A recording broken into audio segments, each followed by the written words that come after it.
Well, Hey, we are back, you all. How are y'all doing? We hope that you're doing well. Welcome to the Vibe Lyrical Show. welcome. We are so excited to discuss why we tell stories. But before we even get started, what we like to do is just see how y'all are doing. Please comment, let us know how you're doing. I'll start first with how I'm doing. I'm doing well. As you all probably, most of you probably know, I am on leave right now, and Brandon and I are here in person. Very excited to do the show in person, and we're going to be doing this as much as we can throughout the duration of the show and everything. We're going to just try to do at least maybe every other month, doing a live in person where we are physically together and everything. As Brandon and I were talking about the other day, like I mean, just us being in person, there's just it's just a higher motivation, a higher energy, a higher this is higher engagement. We can feel each other's energies when we're talking. So I really like the fact that we are in person to do this live. So, but yeah, we're excited. I'm doing good. I do leave tomorrow to go to Fort Eustis for training. And then that's all next week. And then I head back on the 30th to go back to Kentucky and go back to the Ville. Louisville, not Louisville, like some people be saying. Louisville. Really, Louisville. Really, it's Louisville. But yeah, so I go back on the 30th to go back home and go back to reality. No more leave and no more TDY. It's going back to reality and having to deal with cadet summer training coming up for me on May 11th. So I'm doing good. How are you, Brandon? It's good to hear. I'm glad. It's good that we're here doing the show together. Like it's great. It's a good feeling to know that you came on board and we're doing this together. So I'm doing well. I just had TDY and was at Fort Hood, Texas for a week, and now I'm about to go to New Mexico tomorrow for the week, and then I come back on a Saturday. It's kind of whack sometimes, like if you leave on a Sunday and come back on a Saturday, because then like your weekend is, taken up. But I have vacation planned, so going to Florida to Fort Lauderdale, so that should be a good time. We had a fun time last night on the town in DC. We went to H Street, if anybody knows, where H Street is in DC, and we had a great time. And maybe we need to post those photos on our Vibe page or our Instagram. I didn't even think about that. No. So, well. Yeah, we can go ahead and get started. So we will be right back.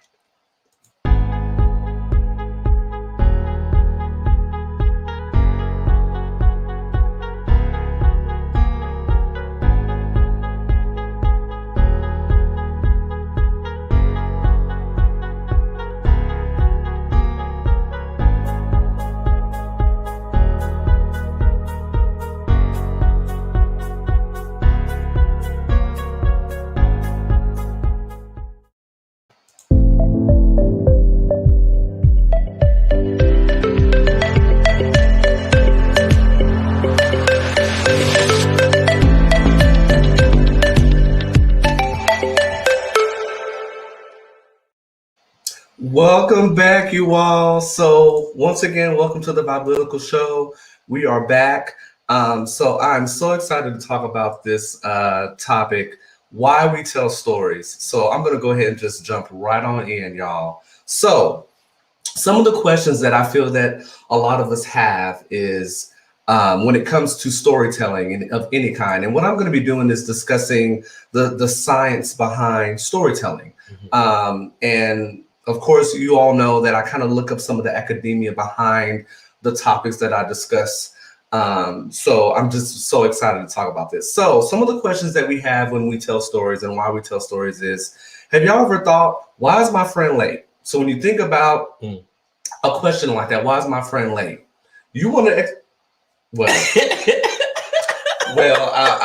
see, Brandy gave me that look because, that's sidebar, but, because somebody was late. I'm not going to say who was late. Okay. But anyway, like, why is my friend late? So all of us want an explanation as to why your friend was late. So with that, there's a story behind why someone is late. There's always a story, but on top of that, there's an explanation too. Okay. So I'm going to be talking about the difference between storytelling and telling a story, and then within that story, the explanation behind it. So I'm going to go into both of those arenas so y'all can kind of get an understanding. So why is my friend late is one question to think about.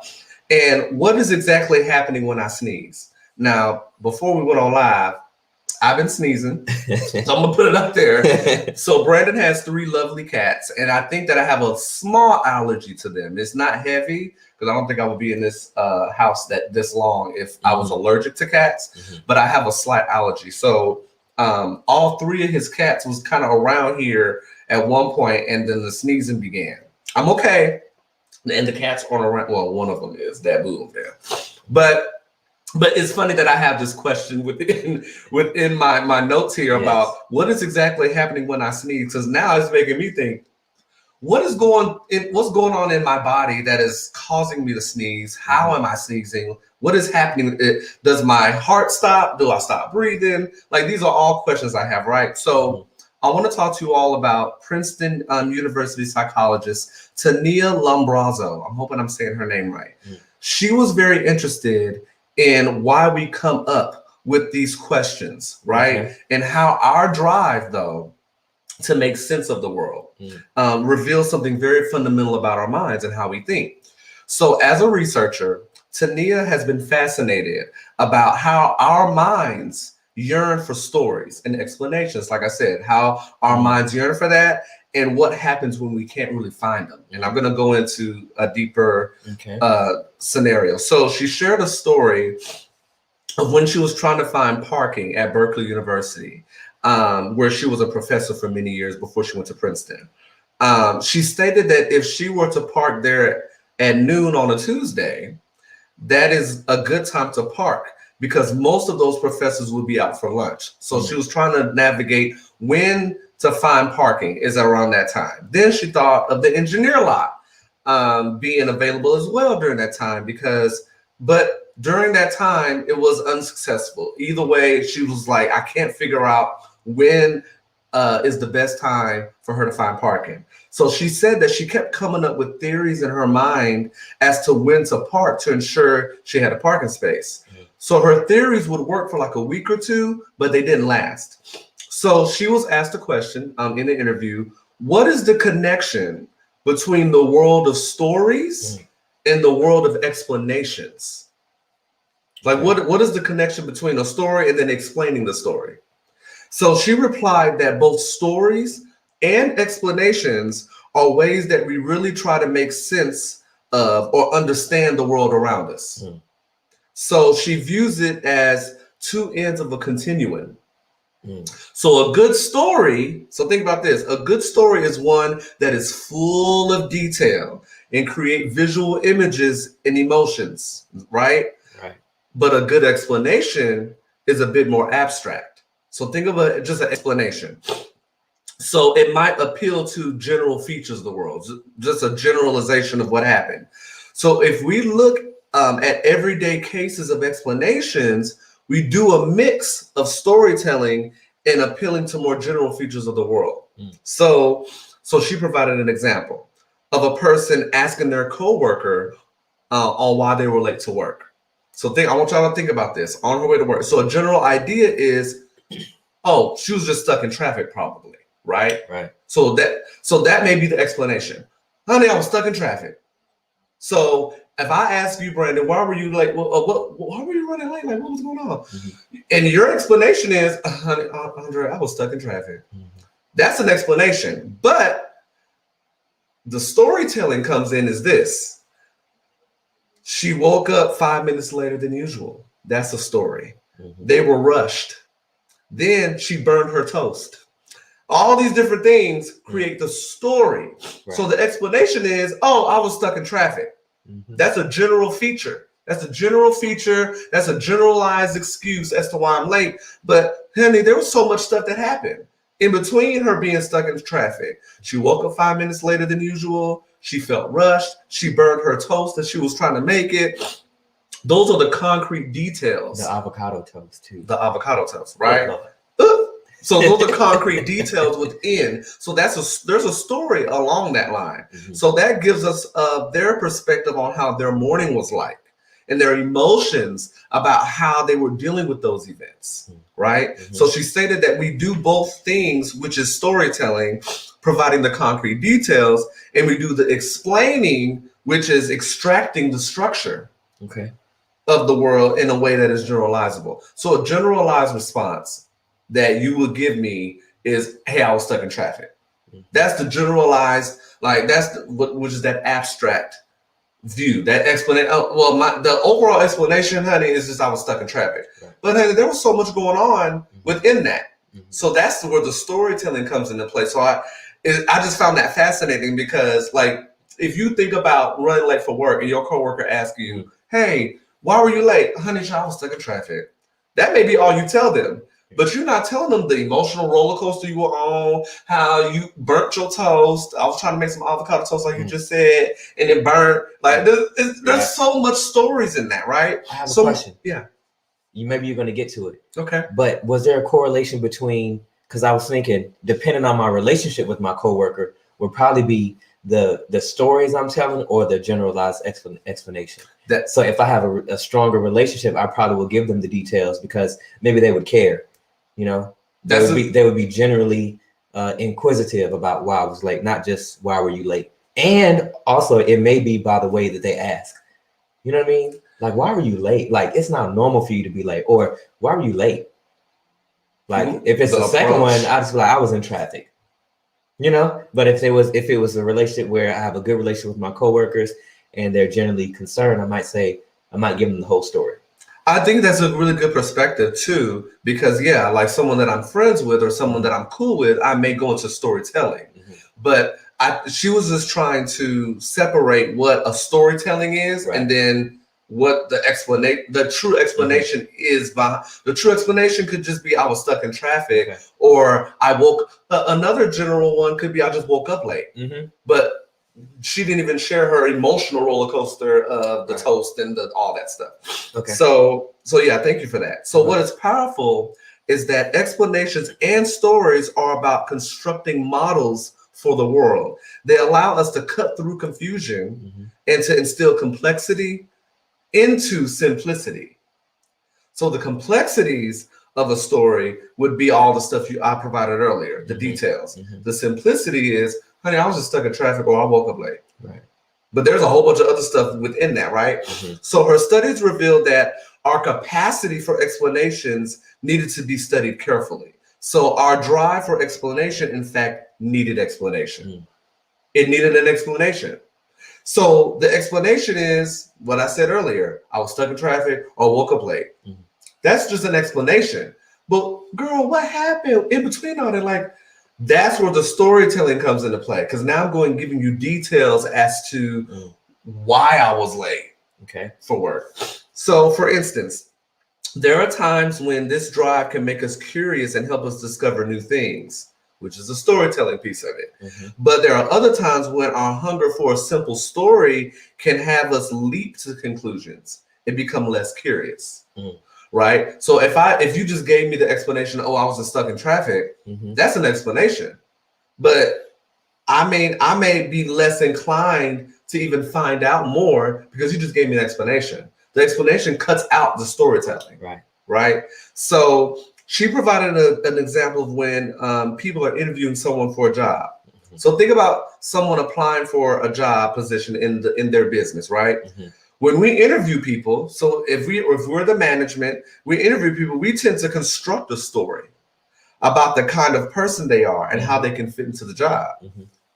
Another example is their resume or letter of reference. If we tend to over-rely on our own story, though, that we construct, but under-rely on those other sources of evidence that don't fit into the story.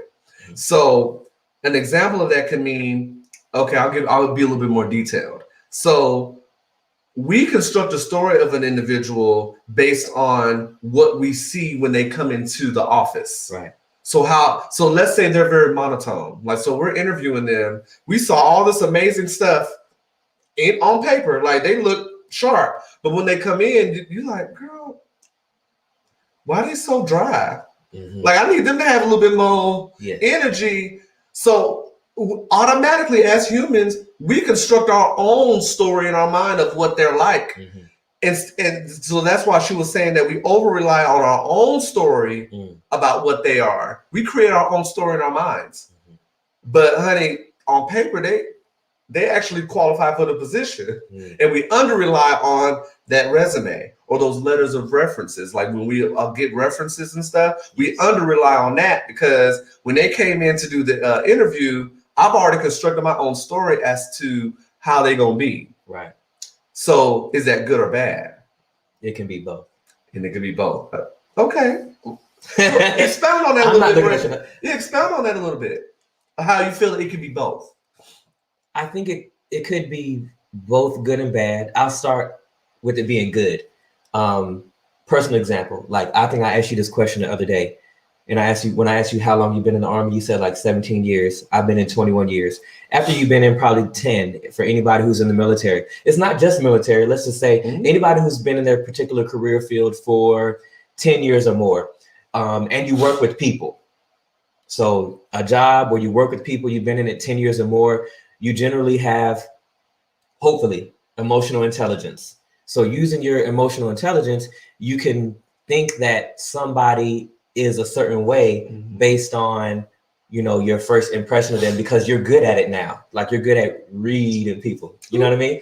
But there could be something going on. The reason why that's good, that's a good skill to have, right? You have discernment for the spiritual people, intuition for the the Sherlock Holmeses out there. But then it could be bad because the person that you're getting, you don't know the backstory behind why that person is being monotone or boring in the interview. Maybe somebody gave them advice and/or they found out some bad news right before they came into the interview. So being able to look at what's on the paper, create the story in your head and balance those out and ask some questions to put off, the person that the resume is saying they are. I think, probably that would be a better fit employee rather than somebody who just, you went off of what's on paper or you fully went off of their presentation. Because people can act out, right? People, they practice interviews and maybe, they had somebody help them on their resume, but having a balance of both.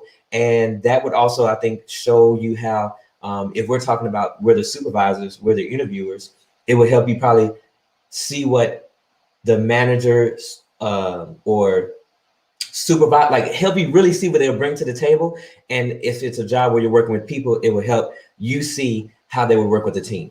And I'm glad you said that. So Tania said that basically what I said earlier, that we tend to over rely on our own story and under rely on the sources of evidence.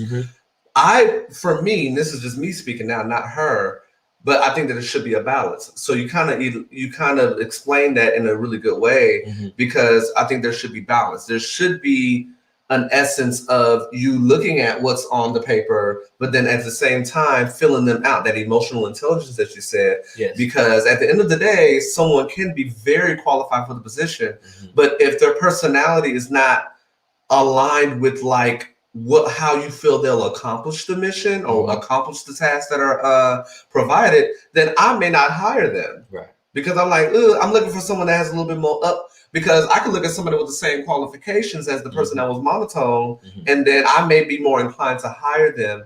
But like you said, it's a blessing and a curse at the same time because they could have found out their dog died or their father is in the hospital. Right. So they are going to come in there monotone, but they have to suck it up and come to this interview because then they don't want to look bad. So there's stories behind all of that. So the explanation is what we see, but there's a story behind that explanation that we don't know about or that we tend not to know based on what you said. Like, oh, if I don't know you like that and I'm just a coworker, we just coexist in the same area and I don't know you like that, you'll just be like, oh yeah, I was stuck in traffic. Oh, so that's your explanation. Yeah. But there's a story behind that explanation. Right. So thank you for that, Brandon. So she shared a personal story about her pregnancy. And she shared that 7 months, y'all, into the pregnancy, that her daughter was breached. Do you know what that means? No. The baby So- started to come out? No. Okay. So at 7 months, and for those of y'all that are listening, please comment. But when a pregnant woman is breached, that means that the baby's head is not down, it's up. So basically, if she were to give birth, the legs would come out first. But doctors say that they want the head to come out first when the baby's born. So her head was up rather than down. So usually when women give birth, the baby's head is in the first thing that comes out. Right. So she did so much research, y'all. She did a bunch of research as to how to turn her baby's head, her daughter's head around before giving birth. Mm-hmm. But when it came to give birth, everything was fine. Everything was fine. And she came out with legs first and all that. So The baby came out with legs first? the baby came out with legs first. Okay. And that's not normal for a baby to come out legs first. Usually it's the head coming out first. Mm-hmm. So, but everything was fine. It was a successful pregnancy. Mhm. So she always tells her daughter, who's now 7, about how stubborn she is, but tells us that the two don't have to connect. So in her mind, she's like, my baby ain't want to move and flip around. So being that her daughter is stubborn at the age of 7, she's like, that's why you stubborn, because when I gave birth to you, you ain't want to turn around. So, but she was revealing, she was like, I had to think in my mind, that's a story I'm creating here. Yes. But that's not the case. My baby is just stubborn because she's stubborn. It has nothing to do with her head not being at where it needed to be for her comfort when she gave birth. So she stated that it is very tempting to connect the two together and to see patterns about what we observe now in comparison to the past.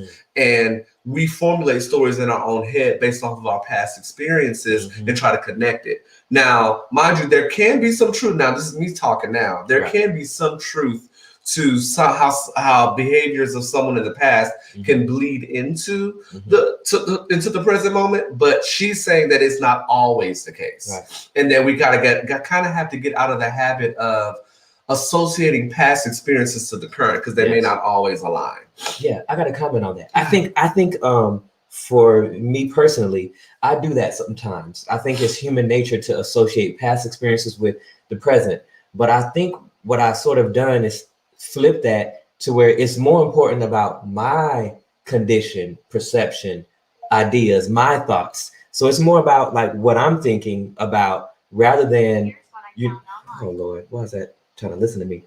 More about me. Because it's more, I'm seeing it more common, or what I've done most often is attribute somebody's behaviors to, like, I've made it about them and their behaviors and what they were like in the past and stuff. But I've now looked at like, okay, what was I like? What did I tolerate or not tolerate? So I think that's how we can bring a balance to that and make it something positive. Because like, okay, let me give an example. You know, when you try to get your life together, and like your friends might be like, oh, you think you better than everybody and you this, you that. And like they don't want to let you be the new and improved you. And so they try to keep you tied down to it. So that's an example of how past experiences, right? People want to keep you pigeonholed in that space. So that's why I say, you know, make it more about who you were and what you're trying to do and where you're trying to grow, rather than other people and what they need to do. And I like that. That's powerful. Thank you for that, Brandon. So she mentioned that the world presents us in ambiguity, and we try to connect the dots in a way that tells a compelling narrative that it allows us to have order. In the interview, it was mentioned that she once woke up in the middle of the night after hearing mysterious sounds, right? And she went to look for an explanation. Because, you know, in your mind, you're like, okay, what is going on? She noticed that her daughter and her mother were in the dark having a tea party at 3 a.m. in the morning. Now, so that's the baby's grandma and her having a tea party at 3 a.m. So she discovered, that her daughter woke up and was happy to know her grandmother was home. So her daughter thought it was morning time, like it was like 6 a.m., 7 a.m. She wasn't tracking time. But you got to think, and so she could easily told them to go to bed, but she wanted to know why they were there at 3 a.m. Mhm. So explaining what happened, so the explanation of what happened was important to knowing what was the correct response. Mhm. So, what the correct response is to what you are seeing. So, like in her mind, she's like, "What is going on?" She had no idea that her mother and her daughter was out playing. She needed the explanation, so it was kind of like okay, I need to adjust how I respond to this because in my mind, I'm creating my own story. So once again, I'm creating my own story in my head as to what took place. But then once I got that explanation, then it's like, oh, well, that's what happened. So she didn't say, well, go back to bed. Like, it's like, she was like, okay, this is a cute moment between my mother and my daughter. Let them have their moment. So I got something right there too. Yeah, go ahead. I think that like what I'm hearing is there's like a constant theme here. If you're the type of person who creates all your own stories in your own head, how are you gonna be a husband? How are you gonna be a wife? How are you gonna be a good friend? You can't, because it's only your interpretation of everything going on around you, and it makes you not be relatable. That's what I keep hearing. I just feel that like it's not like you can't have good relationship. You're not gonna have good relationships if everything is about your interpretation alone. You preaching. Okay. I know, I love it. No, I love it because, and I think that's what she's trying to convey from an academia level is that, you're going spiritual, which I love, but she's basically saying like, we formulate these thoughts in our mind of what really went down. That's why we tell stories. We telling stories because we have our own thought process. Right. But it's very important to also find out the source of the information, get that out first, and then you have a true explanation. The explanation is, so I'll say this, the explanation, y'all, I believe is the actual fact behind the situation. The stories can be skewed. Yes. Because I have my own story in my mind of how something turned out, but honey, no, it wasn't like that. Get the explanation, because the explanation is the fact behind it. Then you can realign your story to be like, okay, now I got the full story, which based off the explanation that I received. So moving on. So she stated that there's a lot that we can get out of an explanation for an event, especially when it involves people and concerns about responsibility and blame. You're talking about, right? And knowing why someone acted the way they did. Right. So not just going off of how they acted, but why they acted the way they did. It was revealed in the interview that we do not benefit from the explanations that we discover, but we benefit from the explanations from many people before us. So culture is a mechanism to transmit explanations from one generation to the next. I can dig it. So moving on, she mentioned the self-explanation effect. Self-explanation effect. It is coming to understand something better as a result of explaining it to yourself or to someone else. So I'm going to repeat that again. She mentioned the self-explanation effect. It is coming to understand something better as a result of explaining it to yourself. So being in your head and explaining it, or to someone else. So this phenomenon is interesting, y'all, because it is a way of learning that occurs even when you are not getting new information. So it's kind of like sitting with yourself.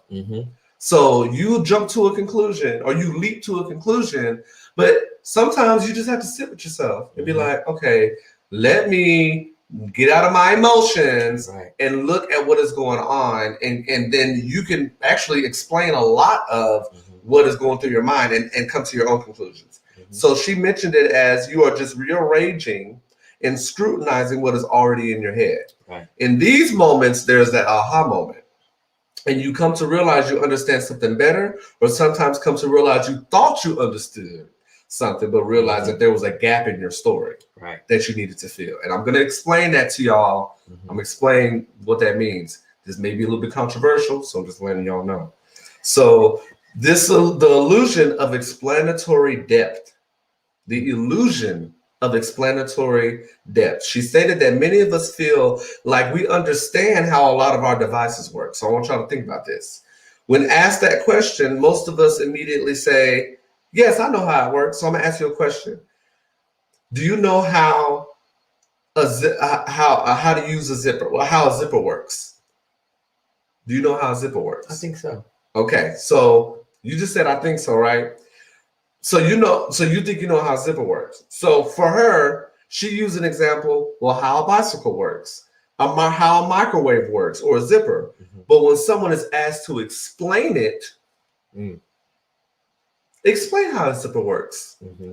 Then there comes that realization, like that they appreciate the fact that they don't know how it works. It's like, Mm-hmm. oh, Mm-hmm. I know how to use it, but explain how it works. Right. So the process of trying to form an explanation helps us appreciate that we really are falling short. Mm-hmm. Mm-hmm. Because we use zippers all the time. We use zippers to zip up our jackets and stuff, but explain how it works. Give me a deeper explanation. Do you really know? So she used metacognition. Have you heard of metacognition? I have. So she used metacognition as an example of a story about thinking we know something that we do not know. So she defined it as a way of not knowing something that we think we know. So she mentioned that there are techniques that storytellers use. Storytellers are constructing a story that has a mystery, confusion, and uncertainty. But when we find those things aversive, it serves as a hook that keeps us watching. So think about movies where you have a scary movie on, right? And you're trying to figure out like, ooh, what's the ending? You try to predict how it's going to end, right? When the explanation is provided, it provides us with a burst of pleasure knowing the end result. So have y'all ever watched those movies where you're like, it's a cliffhanger? Yes. So you'd be like, so this story was good, but I still don't know how it ends. Right. It's gonna bug you, right? Then you're gonna be eager to find out, okay, when is this next part coming out? When is part 2? Because you ended on this cliffhanger. But if it ends in an explanation, that's when we're happy. So that's how the connection of storytelling and explanations work. The story is still going on, but if it ends on a cliffhanger, you don't have an explanation yet. So that's why we tell stories. We tell stories because there's a story in it and all that. But guess what? I want that explanation. Everybody wants that closing argument, that closing point of, oh, okay, now I know how. Okay, now I understand that whole story because now I got the explanation. So, or I would be happy if there was multiple, if it was a way that I can interpret it, that it could be multiple endings. So like, yeah, I might predict that it was going to happen this, but the way the situation ended, maybe it didn't explain it all, but it gave me like 3 different routes, which I could take. Like maybe this happened, maybe that happened, or maybe that happened. Because sometimes that's kind of, I think, it's fun. It's fun because then we could talk about, like if we went to watch a movie together, then we could talk about what we think happened afterwards. But that's all in the storytelling part, though. You're right. But there are some people over there that be like, I need to know. I need to know what happened. Yeah. They're waiting on the explanation and not getting it. And I know folks that are like that. They be like, can we get to the point? Like sometimes, so I'll speak on this for me with Georgie. Shout out to Georgie.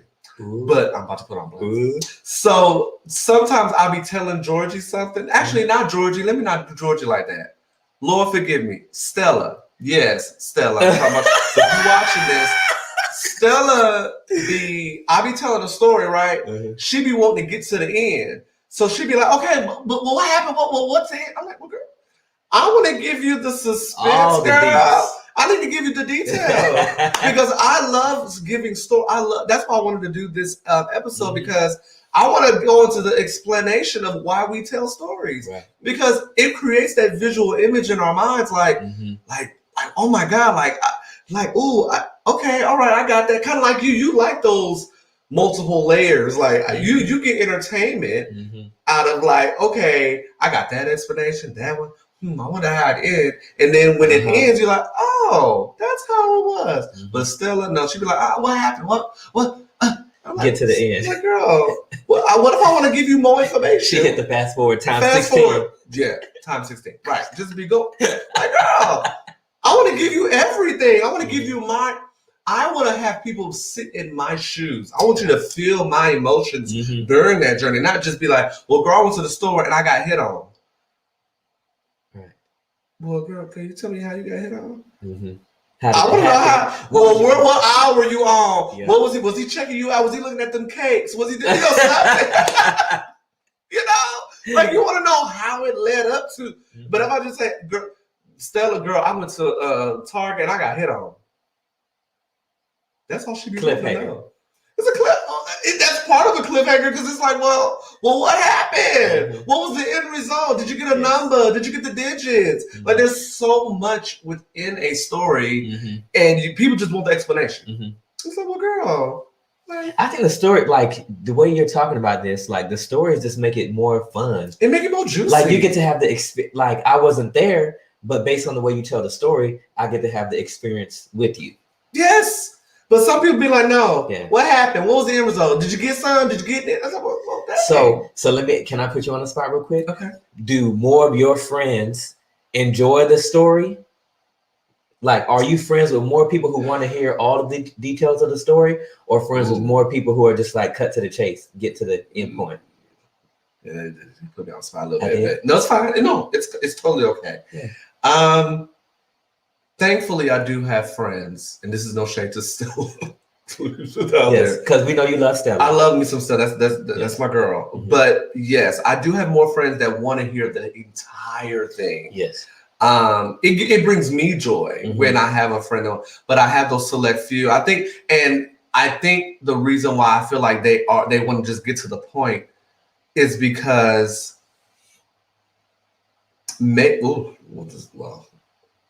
let's see if I can say this in the right way.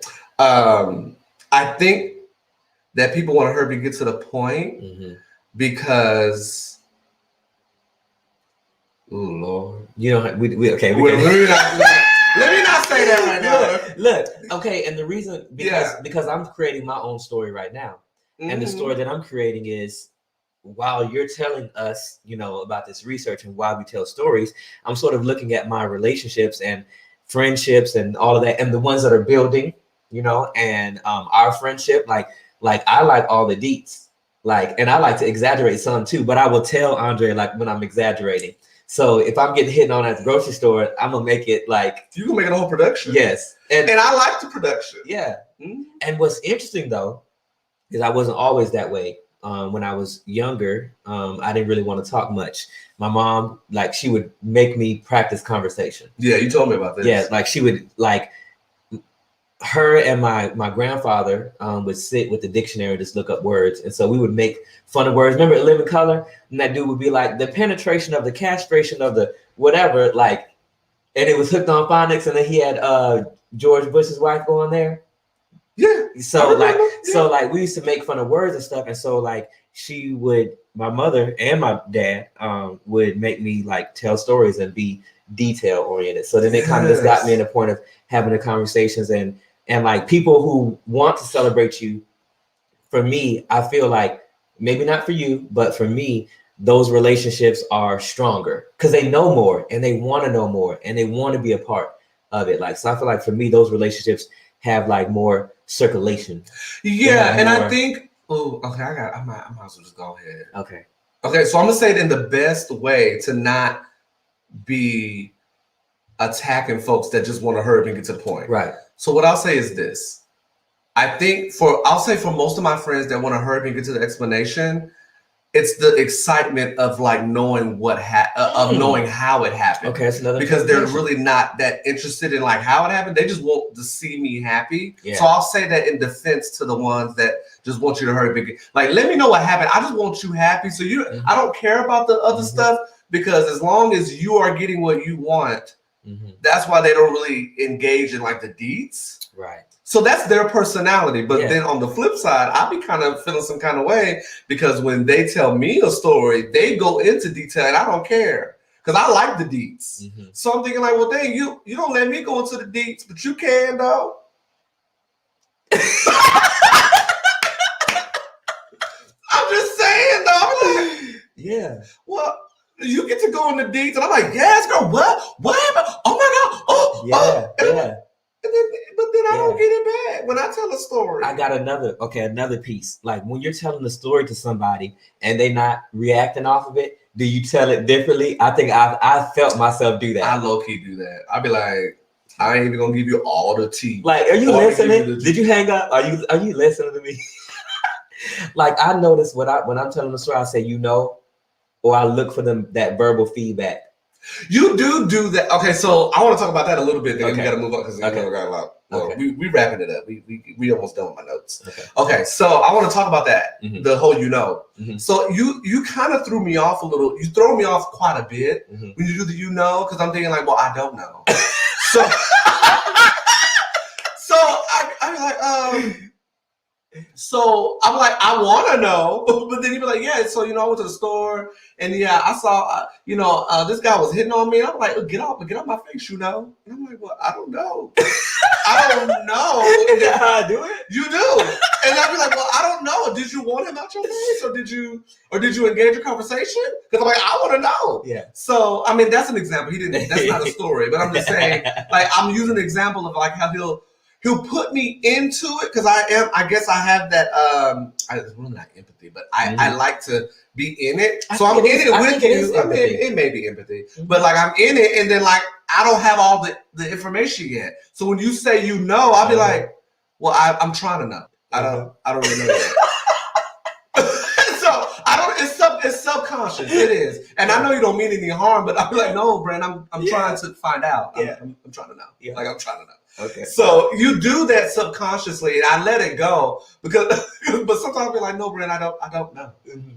But I'm not there yet. out. Catch me up. Yeah. Please catch me up. Okay. So you do it. I think just in conversation, you say just because it's just it flows with what how you're telling the story. Mm-hmm. It's not you're not saying like I know like I was there with you, right? Because I'm not there. I know right. that. Right. I don't be known. So. So we'll move on, y'all. Okay. So she mentioned that that people are more curious about the answers to questions about science instead of religion. Instead of questions about religion. Ooh, she dug into religion. I was like, oh, I knew it was gonna get there. So she mentioned that people are more curious about the answers to questions about science instead of questions about religion. So a lot of questions about religion is not just about what we don't know, but it is more comfortable that we can't know and that we shouldn't know. Mm-hmm. To some people. This is to some people that don't practice religion. Right. So she mentioned that our beliefs play all different kinds of roles. So the reason why we have the beliefs that we do is because we want to represent the world in a way that gives a model to predict what will happen.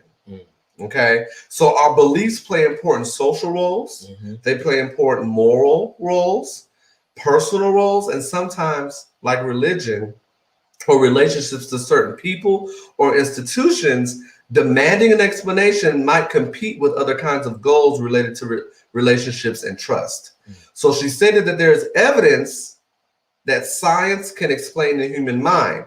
So people seem to generally explain why we forget things, which is scientific, but they are less comfortable that science can explain our religious beliefs or our moral behavior, or spiritual experience or our appreciation for art. So what she basically was saying, y'all, was that when it comes to scientifically how our minds operate, like if it's genetics that someone will have Alzheimer's once they reach a certain age, there's science to back up a lot of the of like our thoughts, our thought process, and like how our brain functions. Mm-hmm. But when we talk about religious beliefs, there's no science.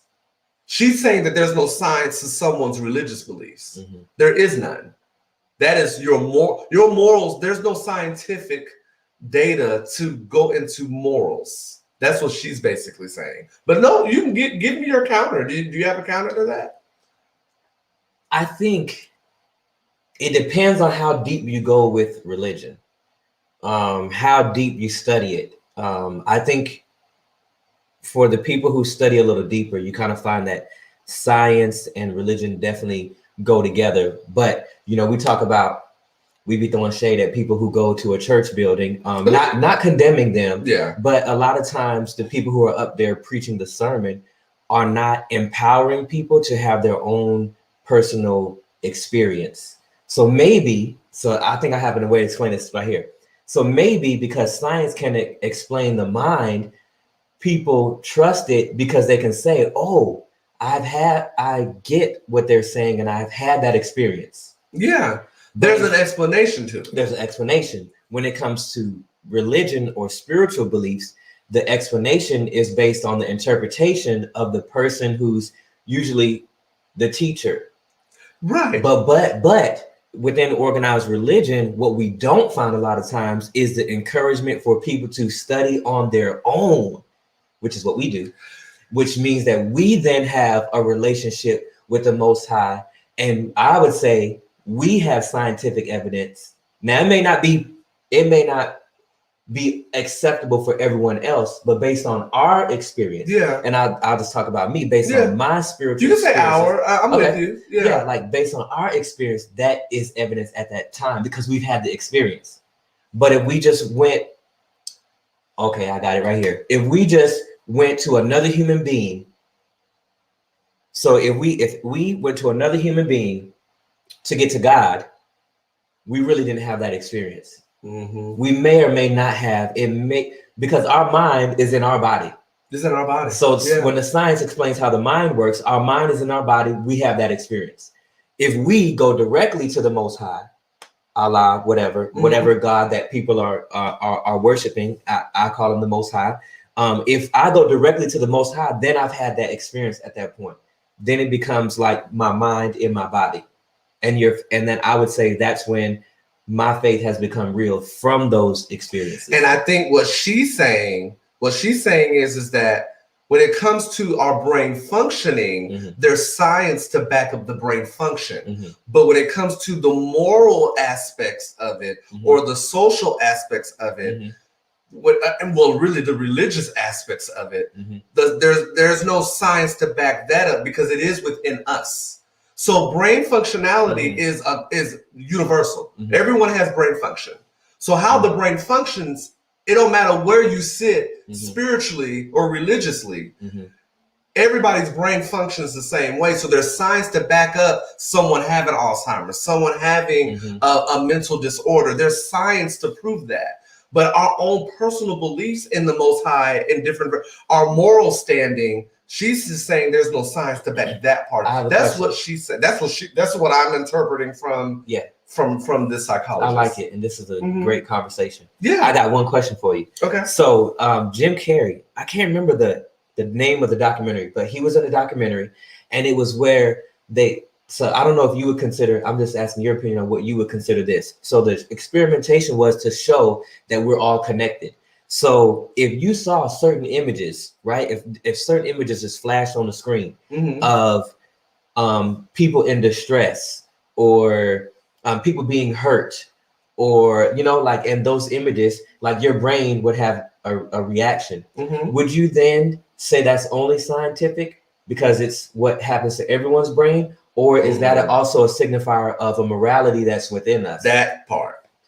So that's what she's saying. So when I'm looking at an image, we're looking at the same image, and I may smile and you may jump. That's still my moral standing on that may be sadness. You may look at it as, that's fine. So that's more of a social moral standing versus how the brain functions. So that she's trying to separate how the brain functions and processes information, which is the same, versus how I look at something. She's trying to separate that and say that when it comes to the science behind that part, there is no science because it's all individual. Kind of like what you said, your experience, your thought process, your brain, that's how you think of things. But the functionality of the brain is something that is common with everybody. That's all she's saying. I get it. Yeah, I get it? Okay. Okay. So we're gonna move on. In that experiment. Well, this is what in the experiment with the documentary with Jim Carrey, they showed people images to get certain reactions and then measure that. And that's how they were just trying to say that we're all connected. Like if you saw images, okay, we went to my office this week, right? And when you looked at the pictures from the Holocaust, oh Lord, right? Like humans would have. So I was just trying to get at, do you think do you personally think, is that a scientific thing because our brain operates the same, or is that a morality thing? Because if anybody, I would say, looked at those pictures of babies and just the horrible things, experiments. You see their bones, literally.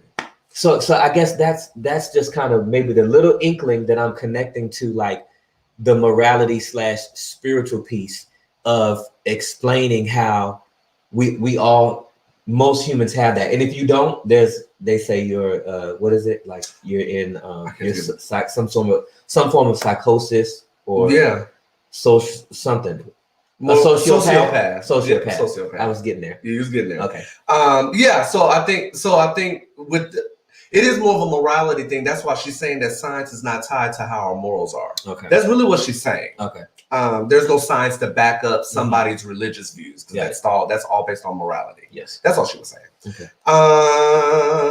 She stated that we are intuitive dualists. I'm using all these big words. I feel smart, but I be learning. Hey. So she stated that we are intuitive dualists. So I'm explaining what that means, which is how we think the mind is fundamentally separate from the body. So trying to give a scientific explanation to our eternal experience, we are crossing those levels in an uncomfortable way. So she stated that where we are trying to explain aspects of the mental by appeal to aspects of the physical. So human beings have an innate drive, y'all, to make us discover things. There are important ways that drive us can lead us astray, though. So you can have different levels of explanations, she said. Sometimes they can be correct in the literal sense, but you miss the larger meaning, right? So another way is is focus too much on the bigger picture. So an example, the fire alarm goes off at work, right? We at work, the fire alarm goes off. Most of us will just sit there and wait for a bigger explanation. Think about it. I know I'm speaking for self. If a fire alarm go off, I don't see no fire outside. I don't see nothing burning. You don't smell nothing. I don't smell nothing. I don't see no fire. I'm like, is this a drill? Like, I've already formulated my own story in my head. Once again, that's a story. That's why we tell stories is that right there. We create our own stories in our minds of what's really going on. But the explanation is, honey, there could be a fire. The explanation is, oh no, there is one. Get out of the building. So, even when the simple thing to do is act right away and not wait, you think in your mind, is this a drill? Like, this ain't no fire out there. So Tania mentioned that there is a trade-off between getting all the information and learning as much as possible versus acting a way that is efficient. Okay. Because I'm guilty of it. A long ago, I'm like, it's a drill because I don't see nothing going on. So creating our own stories, like you even mentioned, can harm because I'm formulating stories that and then I ain't got no explanation. I don't have the explanation for it. Right. So moving on. So she mentioned that one danger of trying to look for a good explanation is that the world is not always well behaved. So she gets deep. Sometimes the world does not provide good explanations. She stated that. Some things just are coincidences. She found in her research that it can sometimes be a good thing because people persist in finding a good one, but discover important things about the world. So, but it can lead to finding good explanations that are not, but they are not found. So kind of like when we're searching. So like, I mean, this is kind of deep, but like bringing up police brutality. You want me to go there. Go ahead. Police brutality, right? Yeah. So trying to find the good, people trying to find the good in police brutality, baby, you're not really gonna find it though. You try to find people try to work their way around. Honey, no. The more you dig, the more you're realizing, no, it's police brutality. Now she started talking about politics, y'all, and now I'm getting close to wrapping up. So I'm getting ready to close. I'm getting there. She states that when we try to explain something, we are trying to accommodate to what we already believe. I'm going to say that again. Okay. She stated that when we try to explain something, y'all, we are trying to accommodate to what we already believe. The part that makes it simple and compelling is that it fits in with the assumptions we are working with. Once again, creating our own story. That's assumptions. That's assuming stuff. But sometimes trying to explain something might lead us to an inadequacy in a current theorizing. So explanation on one hand can be a way to assimilate what you believe in the content of what you believe. So she stated that in politics, y'all. So she starts talking about politics. Overwhelmingly, it is a force to allow us, and we kind of talked about this a little bit, to assimilate things in the context of what we believe. So think about the conservative media, where they assimilate in the context of what they think we should believe. Right. So she stated that political beliefs are deeply ingrained and tied to people's identity. Yeah.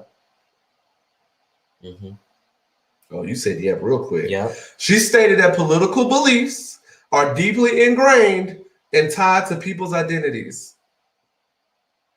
Anybody alive right now in America, or anybody that watches American news, knows that to be a fact. Well, she believes that the explanation can lead us to the potential to change our beliefs and not just to confirm the ones we already have. But the political discourse makes it difficult for those kinds of conditions to attain. Yes. And I was like, "Ooh, okay, you're getting deep to me." So she started to elaborate on conspiracy theories. I'm going to wrap up on conspiracy theories. Y'all ready? Okay. She said that conspiracy theories can be viewed as an error of over-explaining. Many of these conspiracy theories have the characteristic that they take lots of observations, lots of them, that might all have independent explanations and connect them all to one underlying individual or group that is carrying out the intention. So she stated that these kinds of beliefs, though, can be heightened in the context of uncertainty and lack of power. So that's how QAnon did what it did. Boom. Storming the Capitol. Boom. I mean, it is what it is. In this interview, the interviewer mentioned talking to her, mentioned that when fighting against someone that is using a conspiracy theory, we use evidence against it. You know, thinking about it, right? But it's useful to just ask them to explain their thoughts to us and have them discover the gaps in their own beliefs that are surfaced by this illusion of explanatory depth. I talked about that, the illusion of explanatory depth. She stated that there are elements of this in the political domain, though, like asking people to explain policy, like tax policy. Right. And she didn't say that there can be a learning moment and humility for some individuals that they may not know the entirety of that policy and not be so firm on their perspective and be open enough to revise their beliefs. But in the political discourse that we're in, you won't see it. And I feel like it won't happen. So Tania said that she felt prey to the same thing that she was studying. She said she felt prey to that. She said that when she was in college, when she was a college student, her then boyfriend, now husband, it was her birthday, right? So she was closing on this story. It was her birthday. And on the way to her dinner, her then boyfriend said, "Dang, we need to go to the library and get some books." So she was like, "So I'm second place to dinner? Like, what's going on? We going to the library on the way to dinner. What's going on?" But she realized that she had to revise her thoughts. Because guess what? At the library, her then boyfriend had gifts under each book that he had her locate. That's sweet. So in her mind, she's like, the library over here second. She's creating her own story in her mind about how this is happening. Like, why are we going to the freaking library? It's supposed to be having dinner. It's our anniversary, and we're going to the library. But didn't realize that each book he had her locate, there was a gift right there that tied to the dinner. I'm gonna do that. That's a good idea. I'm gonna take that. Oh yeah, you may need to do that in the future. Right. So all in all, I'm wrapping up on this. All in all, why we tell stories tells us something important, y'all. It really does. The story that we paint about explanations is not just a story about how we think about politics or science, but it's also about the people in our lives. like you and I, like our parents, our children, our colleagues, and our significant others. We tend to draw these quick explanations about why they do what they do, but the conclusions could be wrong. And we need to slow down and ask ourselves, how do I know what I think I know? Her final comment is asking, thinking about alternative explanations are both powerful tools to help us overcome some of our tendencies to leap to conclusions and go with our familiar explanations. And that is all I got. That ends why we tell stories. That is some good stuff. And I really was just, maybe I view everything through relationships these days, because I think that is in 2015 when I was in DC, you know, most people know that there's a problem with suicide in the military, and they were reading all these cases, and every single one of them were situations in which somebody was in a relationship that was unhealthy. And so all these people had committed suicide. And I just looked at my own life and I'm like, you know, that's when I stopped dating when I was in DC, because I'm like, I have all these relations. I know people, I have these connections, or like Cat Williams said, situationships. And I'm like, you know, but what is really I'm giving of myself, my time, my resources. And I'm like, maybe I should change that. And so I did. And I think in the how that relates to why we tell stories is, most of us, I'm learning myself, like I'm an indigenous person. I'm a deeply spiritual person. And the way that I think and the way that I am is not somebody who is with this Western capitalistic, like, let me go. And like, there's certain things in my life, like I took a pause from school because with work and then divorce and then, you know, it was just way too much. And I'm like, I have other opportunities to go to school. Some other people, I'm not a person who can do all of that and carry all of that at once. But some other people can. But just because you can, I don't know if you should. And so in looking at the whole why we tell stories thing, I view it from like a community perspective and the wisdom. Like, if I am fully known to you and I'm fully authentic and honest with you, then you're going to know who I am and you're going to know how to advise me. So I should tell my story and share, because you can bring wisdom into my life. If you couldn't, I probably personally would not share as much of my story, or I would share it first just to see, you know, okay, what am I going to get? And then, like, I love talking to older Black folks who lived in harsh conditions, to be able to give me some type of frame of reference. Because in looking at the indigenous people, right, like, we are indigenous, like that's our culture. And if you're going to look into that, you realize, how is history passed down?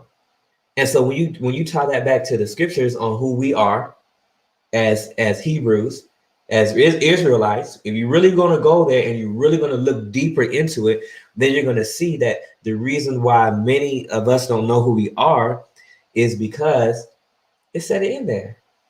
That like, look, me and my friend were on the phone, Shantae, we were on the phone and we were talking about the Ma'Khia Bryant death and the difference in this shooting. And, you know, we walked through it. But the interesting thing about that is the adults were outside. There was a grown man who was also involved with the fight. The sins of the father visit the children. We could clearly see that, right? Even the conservatives will say that, right? And so when we tell our stories, like, there's a lot of community, and I think that's what the control in the political arena is about, and in the media. So for you to tell your story the way they want you to tell your story. We saw, you know, George Floyd, and we saw the video, but let somebody else tell you, you didn't see what you saw. You know what I mean?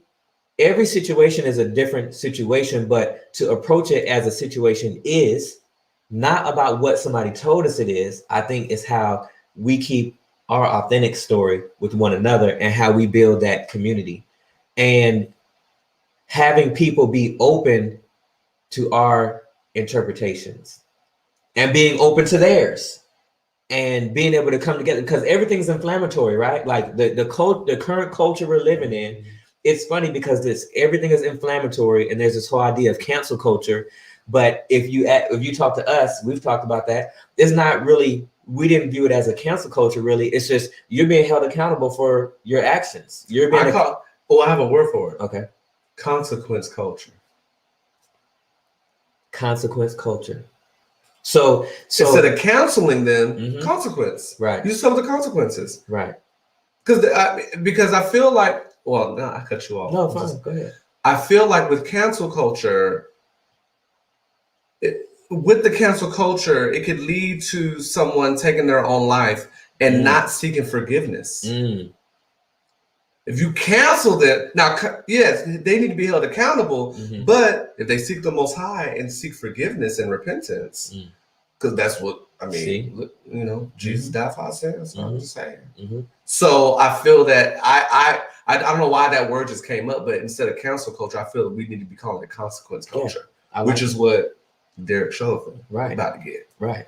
I like it. And I think that, you know, so comedian Godfrey was making fun of, like, if you go on the Clubhouse app, like everyone's always like, hey, you sent me a few I haven't looked at yet. I haven't looked at them yet. Okay. So he did this one, and he was just talking about how everybody on Clubhouse is like, we need to change the narrative, you know, and he's just like, he's kind of mocking the idea, but it is really true. Like, and you know, I have conversations with some of my friends, and it's like not just changing the narrative, but actually being strategic and actually doing something. Like, I want to be part of a conversation that's going somewhere, like doing something, not just, you know. And I think that the telling the stories part, the reason why this is so prominent right now is because there's such an attempt to not tell the truth. Right? Like, there's such an attempt to not acknowledge. And that's why I love talking to older people. We need to talk to older people. We need to talk to people who have more wisdom than us, and live longer than us. Even if it's just they live longer than us, and find something within their story that we can relate to our current time. And I think, you know, that's how we can all be smarter, because thinking about American history, go back to the beginning. You know, for people who say racism doesn't exist, or there's no such thing as systemic or institutional racism, go back to the genesis of America, and then work your way forward. Because I think the problem with America, when we tell stories with our citizens, there's the talking heads, and then there's also people who listen to those talking heads, which we talk about, and they're regurgitating information, but that's not what they know and or have experienced. So at that point, how can your story be valid or validated? And so what happens, I've learned something, and I've had friends who are on different sides of the political spectrum, and what it allowed me to do was to figure out what really matters. At the end of the day, if we disagree politically, does that really matter? Does it really have a bearing? Does it really have a bearing on our friendship? And maybe what we can do is just live out our lives in such a way where it makes somebody want to change. Living out your story, sharing your personal story like we do here, like in such a way to uplift and edify, and doing it in a way where we're still being authentic. Sometimes we might be abrasive, sometimes it might be harsh, but it's always coming from a place of truth. It's always coming from a place of love, even if it's seemingly negative news. Because, you know, your story, everything about your story, just like, you know, the what's her name again? Tania. Just like Tania talked about, everything in the world ain't good. Humans do some horrible things to one another. But what we can do is find the good. And I'm in summary of my comments now, I was having a conversation about, you know, Derek Chauvin and the verdict with someone. And, you know, we got heated. He disagreed, we disagreed, but we're respectful to one another. And I was like, let's end on a positive note.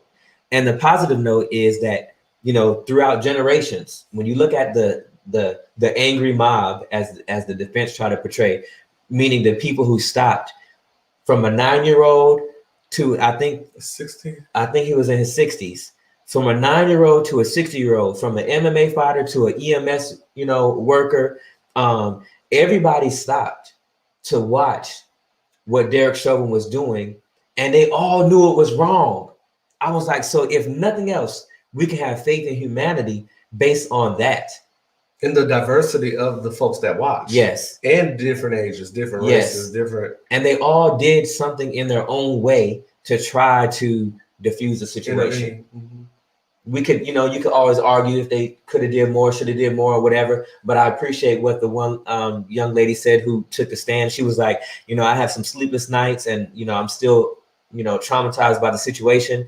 And I think, maybe I should have done more to step in. But she's like, it's not what I should have done. It's what Officer Chauvin should have done. Mm-hmm. And I was just like, boop. That was a boop right there. But, you said, I think you said the judge, because I didn't see that part, but you said the judge like try to cut her off. Yeah, like it was like that. Yeah. Yeah, because she went into attack mode. Like, yes. You should have did it. Yes. Yeah. I mean, it was very powerful. And so, thank you, Andre. Like, you did a really good job. Thank you. And I really like it. And I hope that, everyone feels empowered who watched the show to authentically tell their stories, and be around people who want to hear your story. And maybe and also give them the room to not be as excited about your story as you are about all the details, because maybe they're just a different type of communicator, mm-hmm. right? Like maybe they communicate differently. And so but I think in the sense of community and relationships, this was an amazing episode to let us know why we tell stories. Just why we do it. Mm-hmm. And like I wanted to talk about the science behind it, because I feel that it's important to really know how our mind works. And I think that's what she was trying to relay. Like, okay, this is why we do it. Mm-hmm. And then this is like, and she even, I've heard even provide personal stories of that. Like she's in the middle of studying this and realizing like, oh, well, I'm overthinking.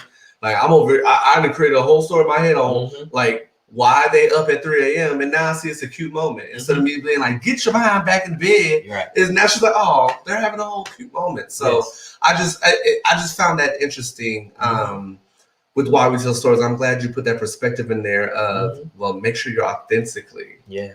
You got to be authentic. Right. You definitely have to be. So I will say this, there's two more parts to not why we tell stories. So it'll be a different title. But it's a 3-part. I have 3 parts of information in reference to storytelling. But it's not going to be called Why We Tell Stories, y'all. But just be ready for 2 more episodes of the science behind storytelling. There's a second layer that I'm going to be talking to you all about in the coming weeks, because I think we got a lot going on. So ain't no telling when we're coming back. But just be ready for the next 2 episodes to tie into storytelling. But it's 3 parts to storytelling. So just be ready for that. So I'm excited to share. And there was 2 other things that I thought about, or maybe just one, like storytelling, why we tell stories. It makes me think about identity. We talked about politics being ingrained with identity now, but I think it also helps our relationships grow stronger together. And the example I want to use is like maybe somebody with their parent or their guardian, and your parent or your guardian keeps it all the way real with you.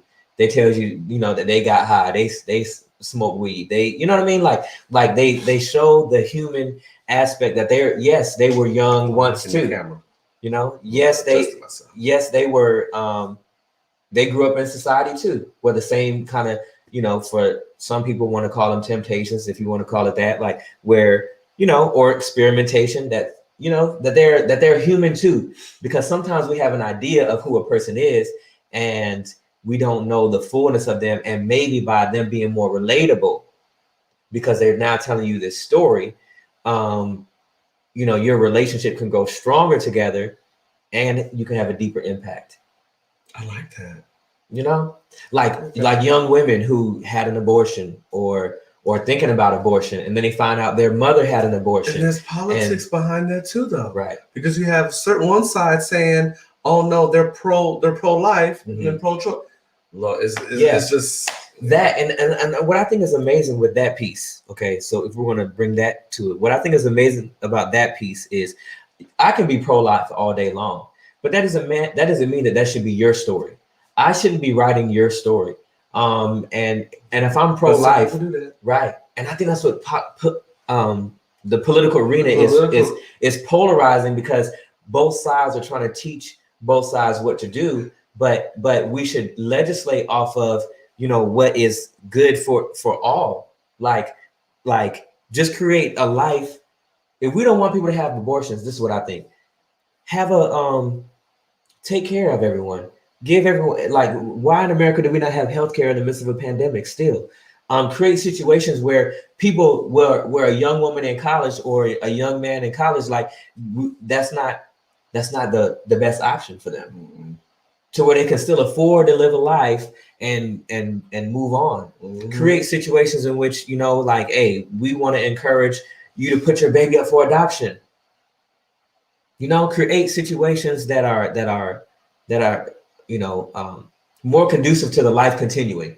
And the best way to do that, the best way to encourage somebody to change that I've found in my life in telling my story, is by sharing your story, and then by loving. You ever want somebody to change? You don't change by thumping them on the head like, you should do this. You tell your story, you talk about your struggles, how you made it. Mm-hmm. Testimony. You tell people how you made it. You share the religion that you are, the God that you serve. You pray with that person and introduce them to the Most High, and then, you know, then go from there. Mm-hmm. But I think that's all I really have, and this was an amazing show. And it's great that we get to do it here together in person. But Andre was kind of sad, and Alex had mentioned it too yesterday about, you know, we don't get the background. I didn't want to say that. I was going, you know, but I was secretly in my feelings, y'all. But yes, I'm in my feelings because I love the fact that I'm here. I can touch Brandon and everything, but I'm all about the graphics, and Brandon puts so much work into the graphics anyway, as it is. He does. But I kind of wish that we were able to kind of be smaller for y'all to see, a little bit smaller, but still see the background of like what our topic was, because he created the graphics for Why We Tell Stories, and that could have been a graphic for y'all to see. But I mean, at least we have the ability to like show it. Like when we leave, we'll show it again. You know, when we leave, and you'll see like the banner and everything that we created, that, you know, that Brandon created. So yeah. But yeah, other than that, that's all I got. And like I said, be ready for 2 more parts of storytelling. It's going to be titled something different, but just be ready for that. So, yeah. Okay. See y'all next time. Thank you for watching. Please like, share, comment. See y'all next.